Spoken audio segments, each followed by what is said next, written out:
മുകേഷ് അംബാനിയുടെ മകൻ ആനന്ദ് അംബാനിയുടെ കല്യാണം കഴിഞ്ഞു. ചെലവ് വെറും 5000 കോടി രൂപ. നമ്മുടെ ബോധം പോയി. പക്ഷെ നമ്മൾ ചെറിയൊരു കണക്ക് നോക്കുകയാണെന്നുണ്ടെങ്കിൽ നമ്മൾക്ക് ഇത് ആർഭാടായിട്ട് തോന്നില്ലേ. കാരണം എന്താ വെച്ച് കഴിഞ്ഞാൽ 7 ലക്ഷം കോടി രൂപയുടെ ആസ്തിയുണ്ട് മുകേഷ് അംബാനിക്ക്. അതിൻ്റെ 1% പോലും ആള് കല്യാണത്തിന് ചെലവാക്കിയിട്ടില്ല എന്നുള്ളതാണ് സത്യം. 5000 കോടി നോക്കുമ്പോൾ നമ്മൾ ചിലപ്പോൾ ചിന്തിക്കും അത് എന്തോരം പൈസ ചെലവാക്കിയുള്ളത്. പക്ഷെ നമ്മളൊരു കാര്യമല്ലോ ചോദിക്കേ, നമ്മൾ മലയാളിയുടെ ഒരു കല്യാണം എന്ന് ആലോചിക്കുക, ഒരാണിൻ്റെ കല്യാണം എന്ന് വിചാരിക്കുക, ഒരു മിനിമം 5 to 10 lakhs എന്തായാലും ചിലവും. മിഡിൽ ക്ലാസ് ഹെയറായിട്ടാണ് പറയണം. പിന്നെ ഒരു പെൺകുട്ടിയുടെ കല്യാണം ആണെന്നുണ്ടെങ്കിൽ എന്തായാലും ഒരു 15, 18, 20 ഒക്കെ ആവും.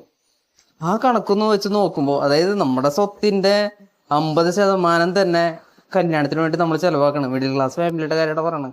50% നമ്മൾ കല്യാണത്തിന് വേണ്ടി ചിലവാക്കും. ആ കണക്ക് വെച്ച് നോക്കുമ്പോൾ ഒരു ട്രിപ്പ് പോവാനുള്ള പൈസ പോലും അംബാനി ചിലവാക്കിയിട്ടില്ല എന്നുള്ളതാണ് സത്യം. അല്ലേ? ഇഷ്ടപ്പെട്ടെങ്കിൽ ലൈക്ക് അടിക്കുക.